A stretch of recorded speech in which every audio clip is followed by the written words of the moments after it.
Spore. What is bacteria? Bacteria क्या होते हैं? तो अगर आप जानते हो किसी भी फेवरेबल कंडीशन में रहने के लिए एज अ ह्यूमन बीइंग, हम लोग भी फेवरेबल कंडीशन में जब रहते हैं तो एक इन्वायरमेंट की ज़रूरत होती है, फेवरेबल इन्वायरमेंट की ज़रूरत होती है, फेवरेबल टेम्परेचर की ज़रूरत होती है। तो वैसे ही बैक्टीरिया को रहने के लिए एक फेवरेबल इन्वायरमेंट की ज़रूरत होती है, एक फेवरेबल टेम्परेचर की ज़रूरत होती है। सो अगर अनफेवरेबल इन्वायरमेंट आती है या फिर अनफेवरेबल टेम्परेचर होता है तो बैक्टीरिया एक कोटिंग जनरेट कर लेता है। क्या जनरेट कर लेता है? एक आउटर कवरिंग जनरेट कर लेता है। और ये आउटर कवरिंग जो होती है काफ़ी टफ और हार्ड होती है। क्या होती है? टफ और हार्ड होती है और रेजिस्टेंट होती है। रेजिस्टेंट होती है। रेजिस्टेंट होती है। रेजिस्टेंट होती है, जिसके कारण बैक्टीरिया अपने आप को इसमें सिक्योर कर लेता है। जब भी कोई हीट हो गया या फिर कोई केमिकल सब्सटेंस हो गया, हीट या फिर केमिकल सब्सटेंस जब भी हम बैक्टीरिया पे अप्लाइड करते हैं तो बैक्टीरिया क्या कर देता है, उसको अपने प्रोटेक्शन के लिए हीट और टेम्परेचर से प्रोटेक्ट आउट करने के लिए ये आउटर कवरिंग जनरेट कर देता है। और जब ये अनफेवरेबल इन्वायरमेंट या फिर अनफेवरेबल कंडीशन चली जाती है तो बैक्टीरिया इससे फिर से ये एक्टिव फॉर्म में आ जाता है, फिर से ये रिप्रोड्यूस करने लगता है। तो ये होता है बैक्टीरियल स्पोर। कुछ कुछ स्पोर फॉर्मिंग बैक्टीरिया होते हैं जिनके बारे में हम बात करेंगे। जो स्पोर फॉर्मिंग बैक्टीरिया कौन कौन से होते हैं? सो स्पोर फॉर्मिंग बैक्टीरिया जो होते हैं वो होता है एंथ्रेक्स। एंथ्रेक्स एंड दूसरा हमारा टेटनस का tetanus tetanus bacteria. These are the bacteria जो कि ये स्पोर फॉर्मिंग बैक्टीरिया। कुछ फूड पॉइजनिंग बैक्टीरिया भी स्पोर फॉर्मिंग बैक्टीरिया होते हैं। तो आइए अब हम डिस्कस क्या करते हैं, sterilisation and disinfection. So sterilisation and disinfection, आप कभी हॉस्पिटल सेटिंग्स में काम किए होंगे या फिर कभी हॉस्पिटल एरियाज में काम हुए होंगे। हम नर्सिंग प्रोफेशन या फिर नर्सिंग स्टूडेंट लाइफ में हम अपने हॉस्पिटल सेटिंग्स में, हॉस्पिटल एरियाज में काम करते हैं। तो क्या हम नॉर्मल रनिंग वाटर में वॉश आउट करके जो इंस्ट्रूमेंट पेशेंट पे अप्लाई करते हैं, जैसे कि हो गया लैरिंजियोस्कोप हो गया या अदर आर्टिकल्स हो गया, फर्दर डिस्कस करेंगे कौन कौन से आर्टिकल्स हम लोग अप्लाइड करते हैं। तो फिर तो क्या वो नॉर्मल रनिंग वाटर में वॉश आउट करके हम उनको फिर से किसी पेशेंट पे यूज़ कर सकते हैं? जी नहीं, हम उनको फिर से किसी भी अनदर पेशेंट पे यूज़ नहीं करते। तो उनको क्या करते हैं, सबसे पहले हम स्टरलाइजेशन के लिए भेजते हैं फर्दर, ताकि नेक्स्ट पेशेंट पे हम किसी प्रोसीजर को फॉलो करने में यूज़ कर सकें। सो स्टरलाइजेशन और डिसइंफेक्शन। तो स्टरलाइजेशन का मतलब क्या होता है? स्टरलाइजेशन एक ऐसा प्रोसीजर होता है जिसमें जो आर्टिकल्स होते हैं वो माइक्रो ऑर्गेनिज्म से 100% फ्री हो जाते हैं। ये स्टरलाइजेशन जो होता है वो 100% स्पोरिसाइडल प्रोसेस होता है। एंड जो डिसइंफेक्शन होता है ये हमारा 100% स्पोरिसाइडल प्रोसेस नहीं होता है। ये कुछ जो बैक्टीरिया होते हैं, जो माइक्रो ऑर्गेनिज्म होते हैं, जो पैथोजेंस होते हैं, उनको किल करता है, उनके काउंट को रिड्यूस आउट करता है। बट ये 100% स्पोरिसाइडल प्रोसेस नहीं होता है। कुछ डिसइंफेक्टेंट होते हैं जो कि हॉस्पिटल सेटिंग्स में यूज़ किए जाते हैं। तो डिसइंफेक्टेंट कौन कौन से होते हैं? कौन कौन से डिसइंफेक्टेंट होते हैं? आप में से कोई मुझे बताएगा कौन कौन से डिसइंफेक्टेंट होते हैं?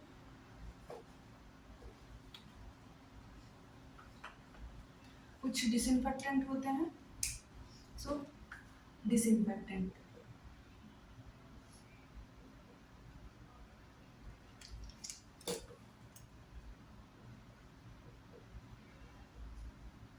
Disinfectant. So example of disinfectant, तो आप मुझे बताएगा कोई कौन कौन से डिसइंफेक्टेंट होते हैं? सो डिसइंफेक्टेंट जैसे कि Lysol, Lysol Lysol hypochlorite solution, hypochlorite solution. These are the surface disinfectant. जो डिसइंफेक्टेंट होते हैं वो हम क्या करते हैं, लिविंग टिश्यूज पे यूज करते हैं। किस पे? नॉन लिविंग टिश्यूज पे यूज करते हैं। जैसे कि नॉन लिविंग थिंग्स पे यूज करते हैं, जैसे कि wall. Example walls and floors, इन सबको क्लीन आउट करने के लिए हम क्या करते हैं, डिसइंफेक्टेंट, और इसके प्रोसेस को क्या बोलते हैं, डिसइंफेक्शन बोलते हैं, डिसइंफेक्शन बोलते हैं। तो कौन कौन से एग्जांपल हो गए डिसइंफेक्शन के, लाइजॉल हो गया और हाइपोक्लोराइड सोल्यूशन हो गया। किस पे यूज़ करते हैं, नॉन लिविंग थिंग्स पे यूज़ करते हैं, जैसे कि वॉल्स हो गया, हॉस्पिटल की वॉल्स हो गया, हॉस्पिटल की फ्लोर आउट क्लीनिंग करने में तो क्या क्या यूज़ करते हैं हम, लाइजॉल या फिर हाइपोक्लोराइड सोल्यूशन यूज़ करते हैं। हाइपोक्लोराइड सोल्यूशन 1%, 1% हाइपोक्लोराइड सोल्यूशन किस में यूज़ करते हैं, अगर ब्लड स्पिलेज हो गया, फिर HIV के पेशेंट का ब्लड स्पिलेज हो गया, फिर ब्लड फ्लोर पे स्पिल आउट हो गया, तो हम क्या करते हैं, 1% हाइपोक्लोराइड सोल्यूशंस का यूज़ करते हैं।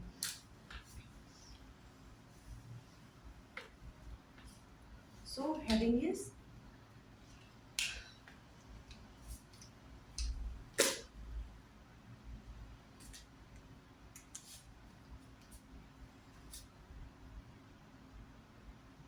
sterilization and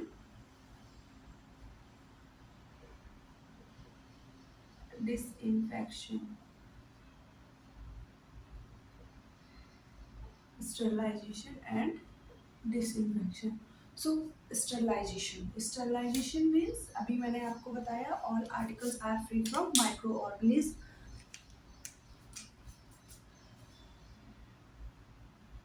all articles are free from microorganism. Example of microorganism कौन कौन से माइक्रोऑर्गेनिज्म हम यूज कर, कौन कौन से माइक्रोऑर्गेनिज्म होते हैं, present on the surface of article, surface of article. कौन कौन से माइक्रो ऑर्गेनिज्म होते हैं, कोई मुझे बताएगा। सो अभी हम फर्दर डिस्कस करेंगे, पहले हम इधर डिसइंफेक्शन पढ़ लेते हैं। डिसइंफेक्शन क्या होता है, destruction of all pathogens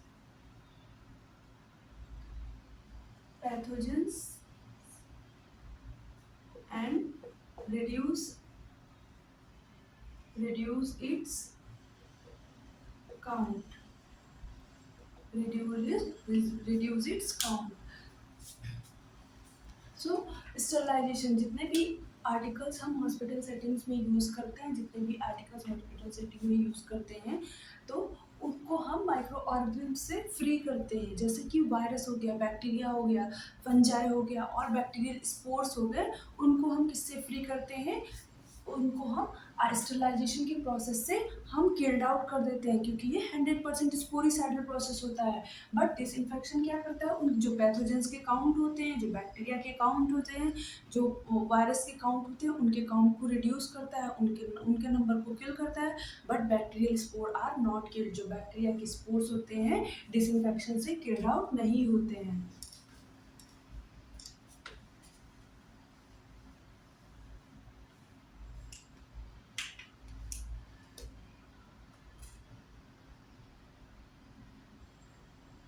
It kills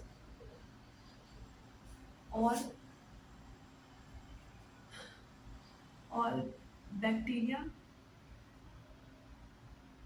virus, fungi and including bacterial spore, and including bacterial spore, but it does not kill bacterial spore, bacterial spore. It is 100% sporicidal process। क्या sterilization एक 100% sporicidal process होता है। क्या होता है sterilization, it is 100% sporicidal process, sporicidal process. But disinfection is not a 100% sporicidal process. But disinfection is not a 100% sporicidal process. 100% sporicidal process. Cidal process. सो अभी हमने किसकी बात किया? अभी हमने स्टरलाइजेशन एंड डिसइंफेक्शन की बात किया. अब हम आगे क्या पढ़ेंगे? एक हेडिंग पढ़ेंगे जिसका नाम है एंटीसेप्टिक. क्या नाम है? एंटीसेप्टिक. सो आप एंटीसेप्टिक, फादर ऑफ एंटीसेप्टिक कौन थे? फादर ऑफ एंटीसेप्टिक कौन थे? Joseph Lister. जोसेफ लिस्टर कौन थे? फादर ऑफ एंटीसेप्टिक थे. एंटीसेप्टिक क्या पढ़ेंगे? एंटीसेप्टिक. एंटीसेप्टिक तो फादर ऑफ एंटीसेप्टिक किसे कहा जाता था? तो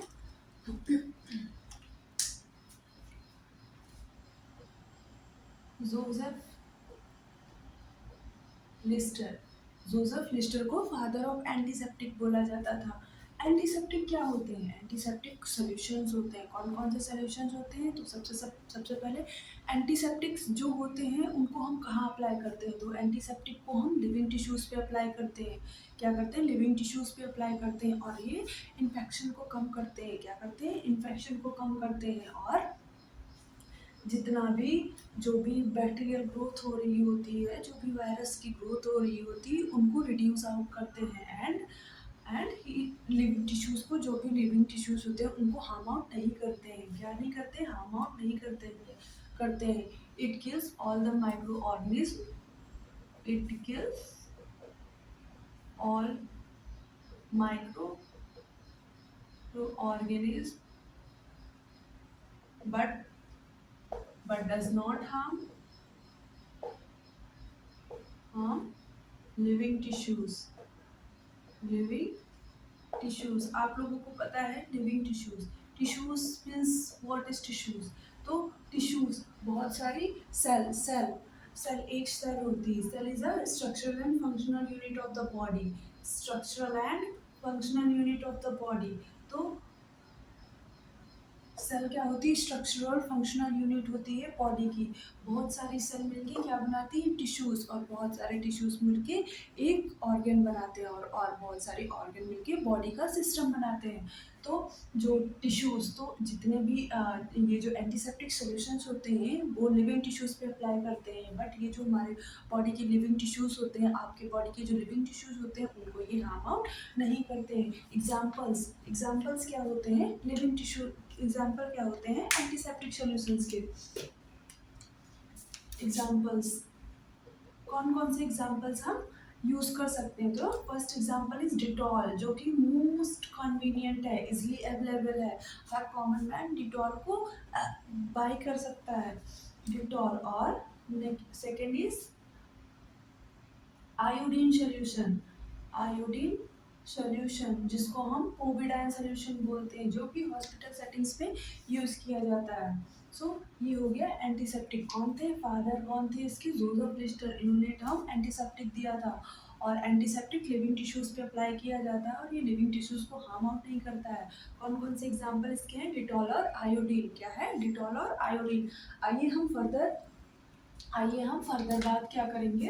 type of sterilisation and disinfection. कितने कौन कौन से मेथड से हम स्टरलाइजेशन एंड डिसइंफेक्शन कर सकते हैं? कौन कौन से मेथड से स्टरलाइजेशन एंड डिसइंफेक्शन हम कर सकते हैं? तो कोई मुझे बताएगा कौन कौन से मेथड से हम स्टरलाइजेशन एंड डिसइंफेक्शन का प्रोसेस कर सकते हैं?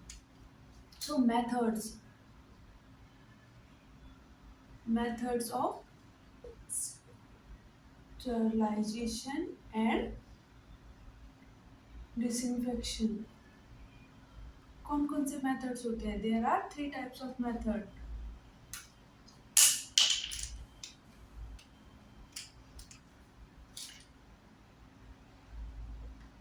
First method is physical method, natural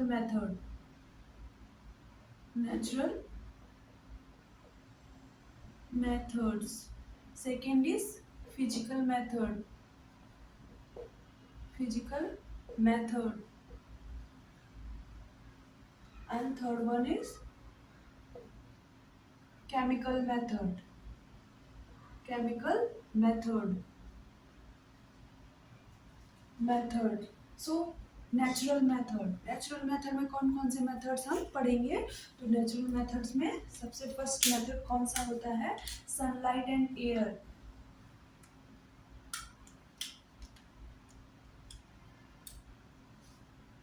sunlight and air. Sunlight air तो नेचुरल मेथड को हम सुपरफिशियली यहीं पे डिस्कस आउट कर लेते हैं. नेचुरल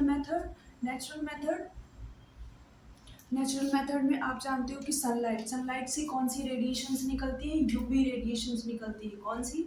यूवी रेज निकलती है, जो कि बहुत सारे जो नॉर्मल टेम्परेचर पे बैक्टीरिया वायरस होते हैं उनको किल करते हैं. और जो बैक्टीरियल की ग्रोथ को होता है यूवी रेज उनको कम करते हैं. जो हॉस्पिटल सेटिंग्स में जो लिनेंस यूज करते हैं पेशेंट, जो क्लोथिंग पेशेंट की होती है उनको किससे स्टरलाइज हम कर सकते हैं? किससे कर सकते हैं? हम सनलाइट से कर सकते हैं. और ये सनलाइट मेथड और एयर मेथड हम किसमें? हाउस होल्ड पर्पज में भी यूज़ करते हैं. जैसे हमारी मदर हो गई तो वो क्या करती है? जब भी विंटर्स के टाइम पे विंटर्स का टाइम होता है तो वो जितने भी घर की क्लोथिंग्स होती हैं या फिर जितने भी घर के कपड़े होते हैं उनको क्या करते हैं? धूप दिखाती हैं. क्यों? क्योंकि उसमें बहुत दिन से जो बैक्टीरिया की ग्रोथ हो रही होगी, जो भी बैक्टीरिया ग्रो कर रहे होंगे वो सनलाइट की रेज से या यूवी रेज से किल्ड आउट हो जाएंगे, या फिर उनका जो उनका रिप्रोडक्शन है वो कम हो जाएगा. तो यूवी रेज को हमने यहीं पे डिस्कस कर लिया.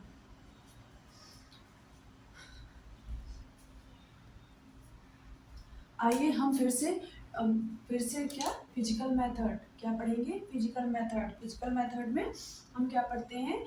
एक ड्राई हीट एंड. सबसे पहले फिजिकल मेथड में कौन कौन से मेथड्स पढ़ेंगे? तो सबसे पहला हम हीट पढ़ेंगे. क्या पढ़ते हैं? हीट. दूसरा रेडिएशन. देन तीसरा ओजोन. देन चौथा हम पढ़ते हैं फिल्ट्रेशन. क्या पढ़ेंगे?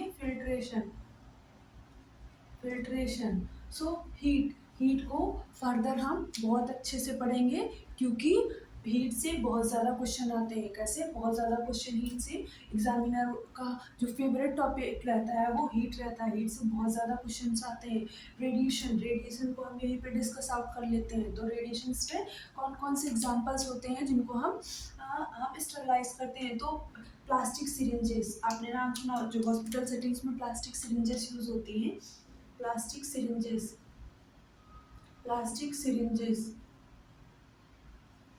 सिरिंजेस और उनके पैकेट्स ये सब किससे स्टरलाइज करते हैं? रेडिएशन मेथड से स्टरलाइज करते हैं. एंड देन ओजोन जो होता है स्ट्रॉन्ग ऑक्सीडाइजिंग होता है. इसको हम क्या बोलते हैं? O3 बोलते हैं. स्ट्रॉन्ग ऑक्सीडाइजिंग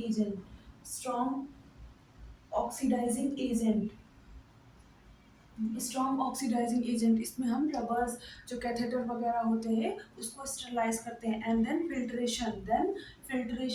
फिल्ट्रेशन जो होता है, आपने एक नाम सुना होगा हॉस्पिटल सेटिंग्स में, हीपा फिल्टर. क्या नाम सुना होगा? HEPA filter. तो HEPA high efficiency particulate air.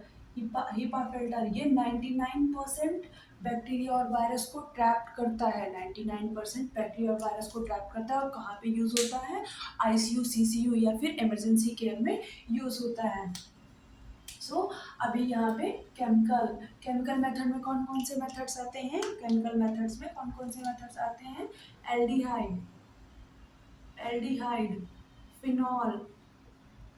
Phenol, gases and alcohol. These are the chemical methods जिनको हम फर्दर पढ़ेंगे, फर्दर आगे डिसाइड करेंगे, डिस्कस करेंगे. सो यहाँ पे आपने पढ़ा, हमने क्या पढ़ा, सबसे पहले क्या पढ़ा हमने, फिजिकल नेचुरल मेथड में हमने कौन सा वो डिस्कस किया, sunlight and air, and then physical method में heat, radiation, ozone and filtration पढ़ा। आपको हीट रेडिएशन से मैंने बताया प्लास्टिक सिरिंजेस की जो पैकेट्स होते हैं, प्लास्टिक सिरिंजेस होते हैं, उनको हम रेडिएशन से स्टरलाइज करते हैं। कैथेटर्स वगैरह को ओजोन से स्टरलाइज कर सकते हैं। फिल्ट्रेशन, हीपा फिल्टर जो कि 99.9% वायरस बैक्टीरिया को ट्रैप्ड आउट करता है। एंड देन केमिकल मेथड, तो फिजिकल मेथड में हम ब्रीफ किसका डिस्कस आउट करेंगे, हीट का। किसका डिस्कस करेंगे, हीट का डिस्कस आउट करेंगे, हीट का डिस्कस आउट करेंगे।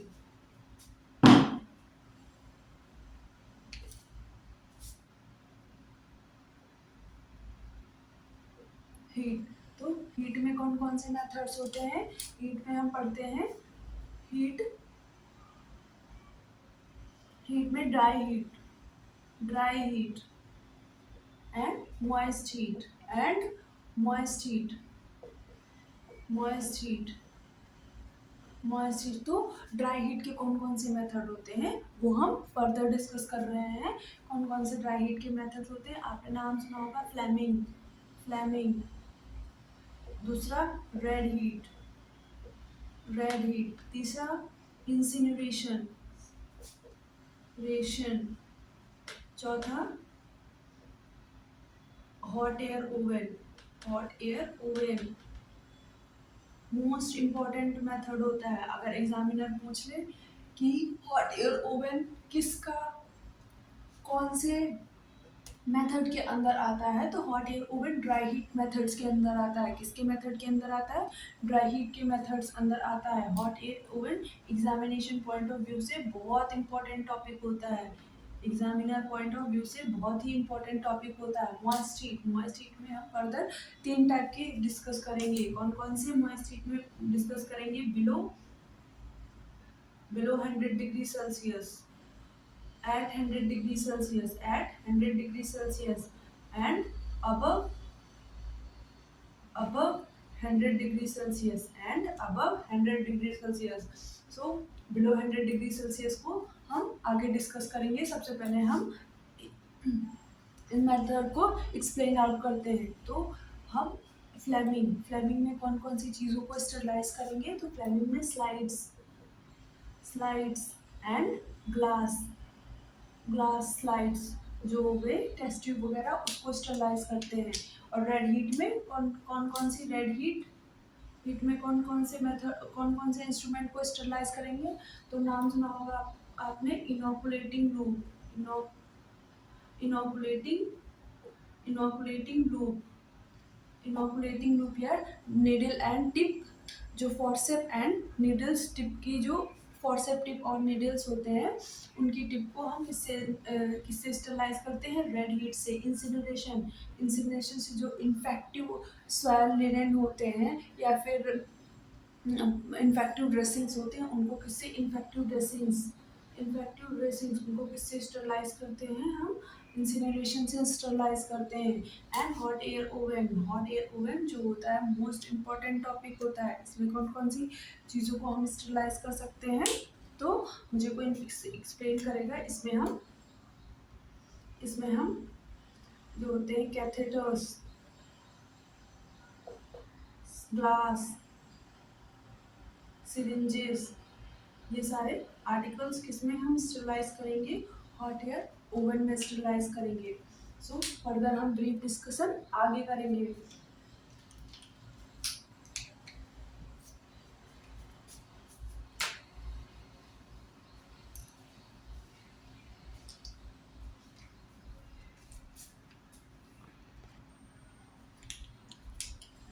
सो सबसे फर्स्ट मेथड क्या है, ड्राई हीट का,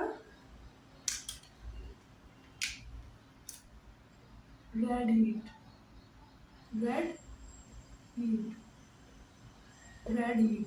सो रेड हीट में हम क्या करते हैं, एक सर्टेन पॉइंट तक, मान लिया मैंने एक कोई आर्टिकल लिया, आप लोगों ने एक आर्टिकल लिया, दिस इज द आर्टिकल। जैसे ये कोई आर्टिकल है जो कि मेटल से बना हुआ है। किससे बना हुआ है? मेटल से बना हुआ। आयरन हो गया, कॉपर हो गया। इनको जब हम सर्टेन टेम्परेचर पे या सर्टेन सर्टेन टेम्परेचर पे हीट करते हैं तो ये मेटल्स क्या होते हैं, एक ऐसा टाइम आता है, एक ऐसा पॉइंट आता है जिसमें ये रेड आउट हो जाते हैं और इसका मतलब है ये जो आर्टिकल है वो स्टरलाइज हो चुका है। सो सो रेड हीट में कौन कौन से आर्टिकल्स को हमने स्टरलाइज किया था? तो सबसे पहले क्या किया था? इनोकुलेटिंग लूप को स्टरलाइज किया था। क्या किया था? इनोकुलेटिंग लूप को स्टरलाइज किया था। दूसरा हमने किसको? नीडल टिप एंड फॉरसेप को स्टरलाइज किया था।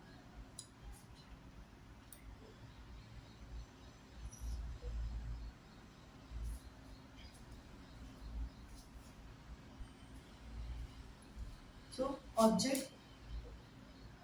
object are held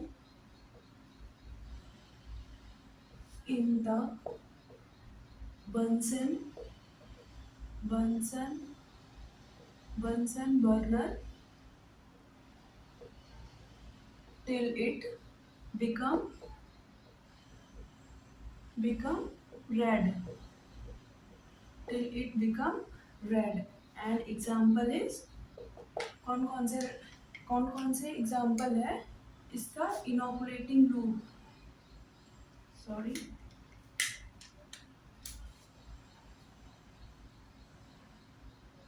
inoculating loops and needle tips and force forceps tips and forceps tips ये। और इनोकुलेटिंग लूप का किससे मिलके बना होता है? किससे मिलके? निक्रोम एंड प्लेटिनम से मिलके बना होता है। प्लेटिनम प्लेटिनम एंड निक्रोम से मिलके ये इनोकुलेटिंग लूप बना होता है। तो इनोकुलेटिंग लूप का काम क्या होता है? इनोकुलेटिंग लूप का वर्क क्या होता है? तो इनोकुलेटिंग लूप का वर्क क्या होता है अब हम आपको बताएंगे। तो इनोकुलेटिंग लूप, जब भी हम किसी मीडियम को जब भी हम किसी स्पेसिमेंस को ट्रांसफर करते हैं, कौन कौन से स्पेसिमेन होते हैं?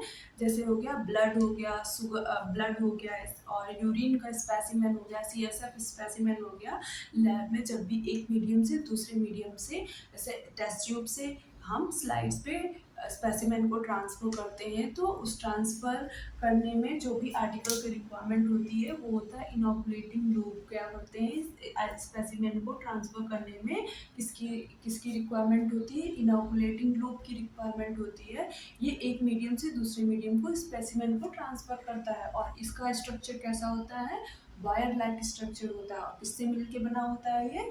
प्लेटिनम और निक्रोम से मिलके बना होता है। और दूसरा कौन कौन से आर्टिकल स्टरलाइज करते हैं? नीडल की टिप्स को और फॉरसेप की टिप्स को हम किससे स्टरलाइज करते हैं? रेड हीट से स्टरलाइज करते हैं।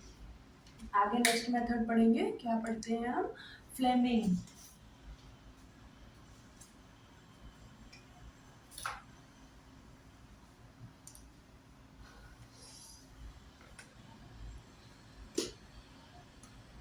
सो फ्लेमिंग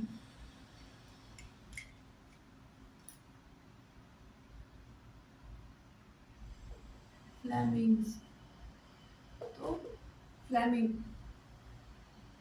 फ्लेमिंग ऑब्जेक्ट, इसमें फ्लेमिंग हम यहीं पे समझते हैं। फ्लेमिंग क्या होता है? फ्लेमिंग जैसे ये भी एक मेथड, रेड हीट जैसा ही मेथड है। जो फ्लेमिंग होता है इसमें हम सुपरफिशियली आर्टिकल को पास आउट करते हैं। क्या करते हैं? सुपरफिशियली आर्टिकल को पास आउट करते हैं।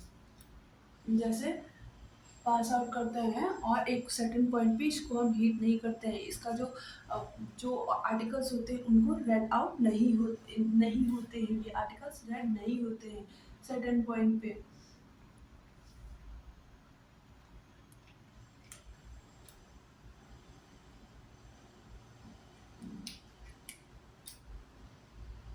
Object are held on Bunsen burner burner, but does not become red. Become red. Red कौन कौन से एग्जांपल्स होते हैं इसके? Glass and slides. कौन कौन से? Glass and slides. Glass, glasses and sorry sorry slides. Glasses and slides, ये एग्जांपल्स होते हैं। हम फ्लेमिंग से हीट आउट करते हैं। क्या करते हैं? फ्लेमिंग से हीट आउट करते हैं। देन फर्दर आगे हम क्या पढ़ेंगे?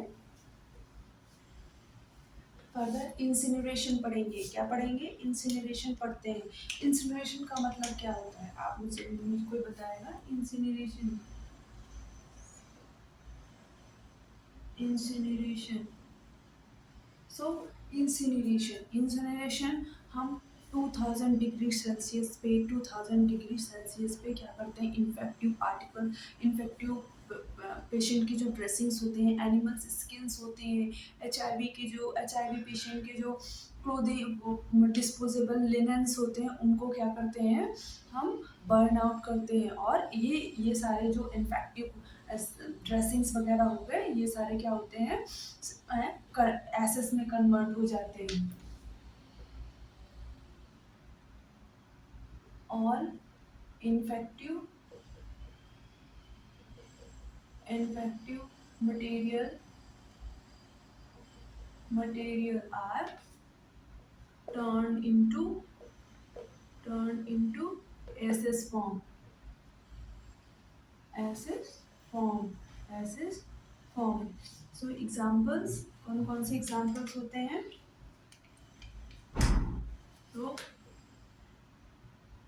Infective, infected, swelled, swelled, swelled, swelled linen,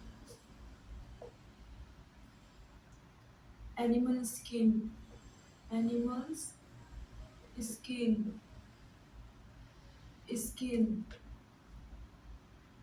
infective dressings, infective dressings, dressing. किससे इंसिनरेट, किससे किससे हम वो करते हैं? इसका जो टेम्परेचर रहता है कितना रहता है? Temperature is 2000 degree Celsius. कितना टेम्परेचर रहता है? इनको कितने डिग्री सेल्सियस पे हम ये इंसिनरेट करते हैं? इन सबको 2000 डिग्री सेल्सियस के उस पे हम इंसिनरेट करते हैं। कितने हजार डिग्री सेल्सियस पे इंसिनरेट करते हैं? 2000 डिग्री सेल्सियस पे इंसिनरेट करते हैं। आगे हम कौन कौन से आर्टिकल्स को वो करते हैं, कौन कौन से आर्टिकल को स्टरलाइज करते हैं इंसिनरेशन से? इन्फेक्टिव सॉइल लिनेन को, एनिमल्स स्किन को, इन्फेक्टेड ड्रेसिंग्स को किससे? इंसिनरेशन से हम एसेस में कन्वर्ट कर देते हैं। किसमें कन्वर्ट कर देते हैं? हम एसेस में कन्वर्ट कर देते हैं। अब हम पढ़ते हैं हॉट एयर ओवन। क्या पढ़ेंगे? Hot hot air air oven, hot air oven. इसमें कौन सा हम बैक्टीरिया के स्पोर लेते हैं? कौन से बैक्टीरिया के स्पोर? थर्मोबैसिलस। कौन से? थर्मोबैसिलस, थर्मोबैसिलस बैक्टीरिया के स्पोर लेते हैं। और स्पीसीज कौन सा रहता है? सब स्पीसीज इसका, सब स्पीसीज नाइजर। कौन सा सब स्पीसीज बैक्टीरिया का रहता है? Niger. Hot air oven, hot air oven में मुझे कोई बताएगा कितना टेम्परेचर रहता है? ये ड्राई हीट का मेथड रहता है। किसका?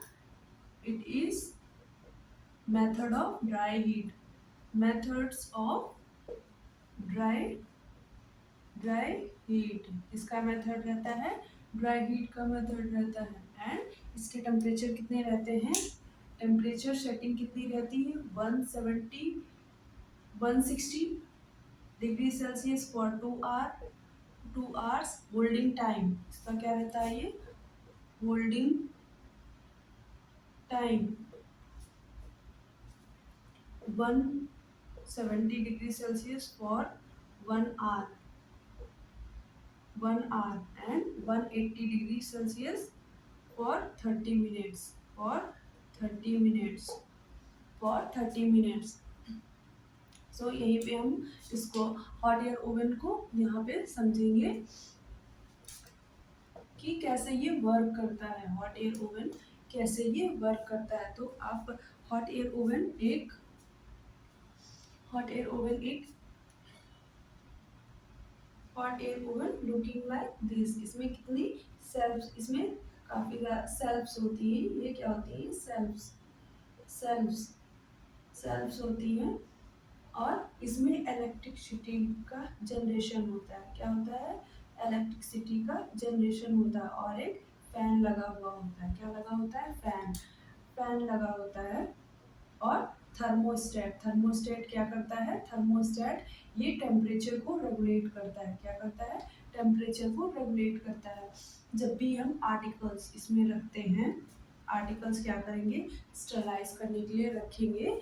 तो क्या करते हैं? ये जो और सेल्फ में रखेंगे तो फैन जब चलता है तो जितनी भी इलेक्ट्रिसिटी है इसमें जनरेट होती है वो सारे सेल्स में इक्वली डिस्ट्रीब्यूट होती है। क्या करती है? इक्वली डिस्ट्रीब्यूट होती है, इक्वली डिस्ट्रीब्यूट होती है। और फिर 2 घंटे का जब हम टाइम सेट कर देते हैं, उसके बाद जब भी हम आर्टिकल्स निकालते हैं तो देखते हैं आर्टिकल जो होते हैं फुली स्टरलाइज हो गए हैं। क्यों? अगर हमने हमने इसमें ये दो मेथड्स अप्लाई करते हैं। कौन कौन से मेथड? एक बायोलॉजिकल कंट्रोल होता है और एक केमिकल कंट्रोल होता है।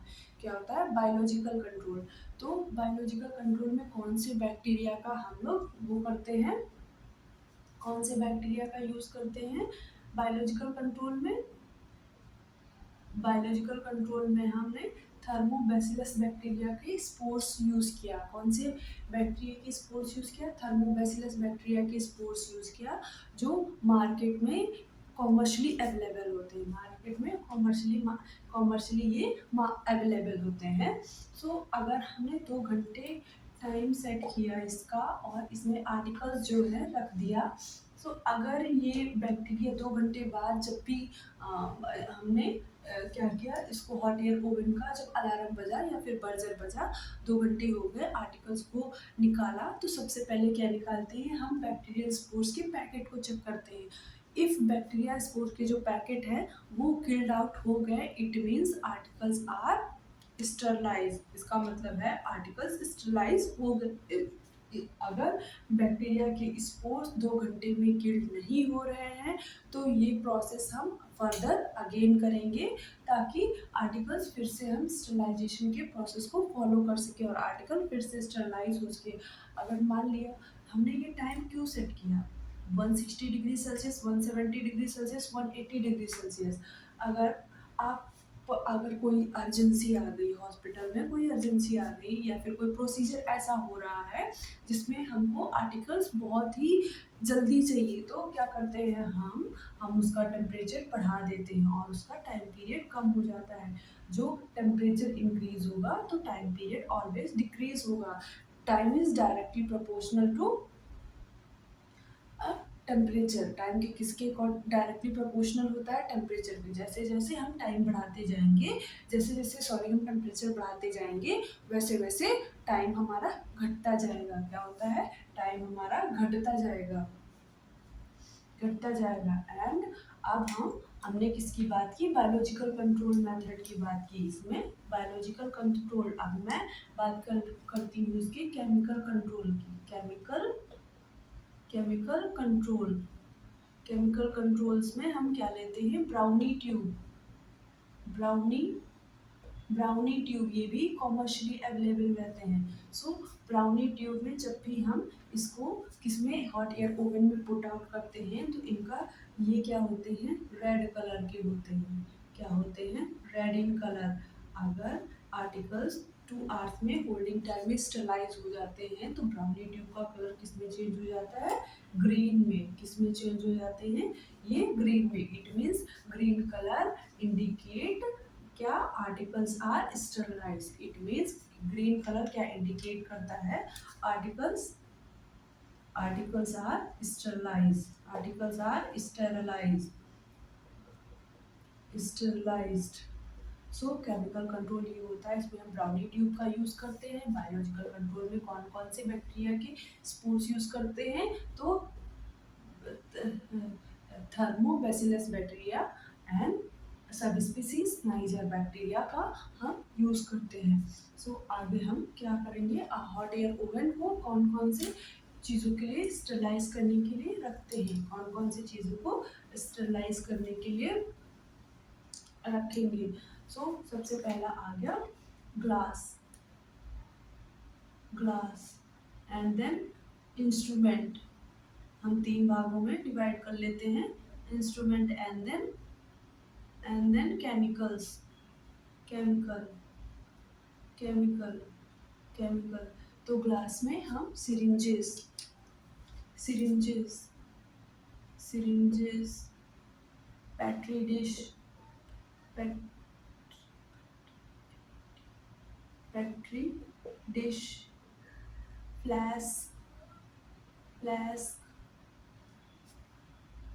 टेस्ट ट्यूब, टेस्ट ट्यूब, ये सारे हम ग्लास में, इसको हम ऑटोक्लेव स्टरलाइजेशन के लिए बोलते हैं। इंस्ट्रूमेंट, इंस्ट्रूमेंट में scissors, scissors, forceps, forceps and other articles, and other articles. And chemical में ग्रीस, ग्रीस, फैट, ऑयल्स, ये सारे हम केमिकल्स में स्टरलाइज करते हैं। कौन कौन सी चीज़ों को हम कहाँ पे स्टरलाइज करते हैं, ये सारे हम यहाँ पे डिस्कस किए हैं।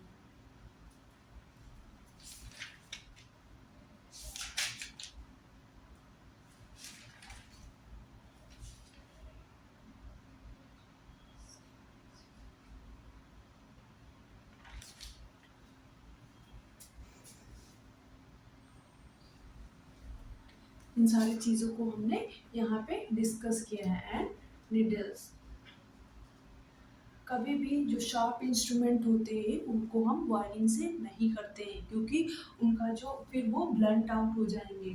कभी भी शार्प इंस्ट्रूमेंट को बॉइलिंग से हम स्टरलाइज नहीं करते हैं, क्योंकि वो फिर ब्लंट आउट हो गए। तो आज हमने क्या पढ़ा, पूरा हमने ड्राई हीट के बारे में डिस्कस किया, कौन कौन से मेथड्स हमने पढ़े। तो सबसे पहला हमने पढ़ा स्टरलाइजेशन टॉपिक क्या होता है, स्टरलाइजेशन क्या होता है, डिसइंफेक्शन क्या होता है। एंड फिर हमने क्या पढ़ा, एंटीसेप्टिक, फादर ऑफ एंटीसेप्टिक कौन थे फादर ऑफ एंटीसेप्टिक, हमारे जोसेफ लिस्टर थे। एंड एंटीसेप्टिक सॉल्यूशंस कौन कौन से होते हैं, डिटॉल होता है एंड